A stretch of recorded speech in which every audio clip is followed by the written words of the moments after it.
Akatambi ka TikTok akagetinze viral ku mukutu gwa TikTok engeri gyayagalamu Bobi Wine munnange esaidi eno ate nga munnange era ku saidi emu King Saha wuuno naye akakasizza ate nga omukyala Barbie Kyagulanyi naye munnange abadde ku One Love Beach era naye n'akakasa esaidi eno wulira ate munnange byali mu kugamba mu katambi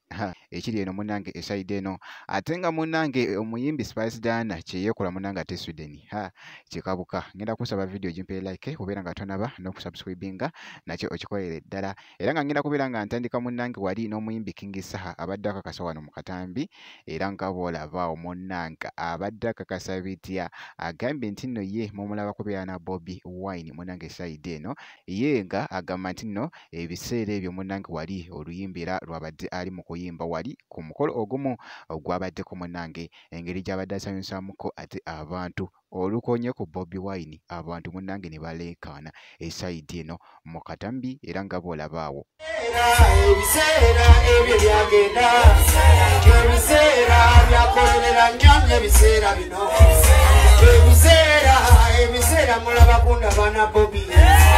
ebiseera zennabaze walaga ewafikale alawo musabakiriza bulo assalamu alaikum warahmatullahi bwe kityo munnange ate bwe kitambudde ku mwana mulenzi ate King Saha kati kankugyoko ate kwa kakatambi ate nkutegeezeko nti no TikTok akatambi kakoze akagetinze viral wali bannange ye agambye nti no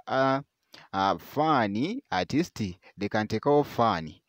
munnange ate ebuje munnange ate ekifaananyi kya Bobi Wine ye akozesezza kintu eno munnange ye nga ali mu kwewujja esaidi eno ekibadde mu katambi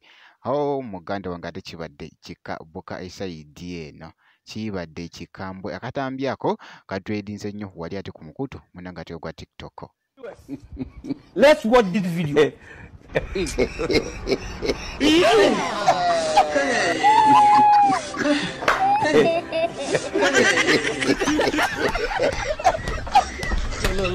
this. We look like we're a couple. You are joking. Yes, couple of friends.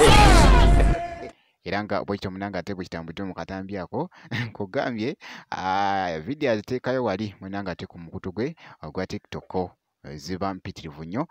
ku mwana mulenzi munnange ate nga azannya ku mwana mulenzi munnange ate Bobi Wine esaidi eyo kati munnange kankugyeko ate nkutegeezako nti no Barbie Kyagulanyi naye wuuno munnange abadde no ku One Love Beach Busaabala abadde munnange ng'ali mu kutegekera ate munnange bakasitoma be wali kibadde kigenda kutambwira ddala emikolo wali ng'ate munnange akikwasaganya esaidi eyo era nga bw'olaba mu katambi ng'akakasa munnange era abaagaliza munnange ate n'okusiiba obulungi naddala abasiraamu abantu baffe esaidi eyo ate kibadde kitambwira ddala bulungi nnyo mu katambi.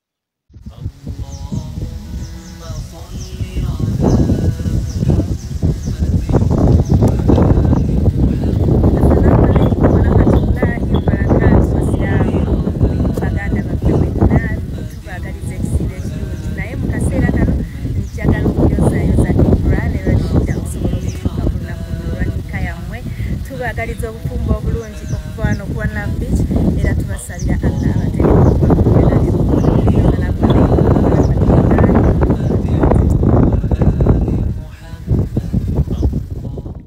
bwe kityo munnange ate bwe kitambudde ku mukyala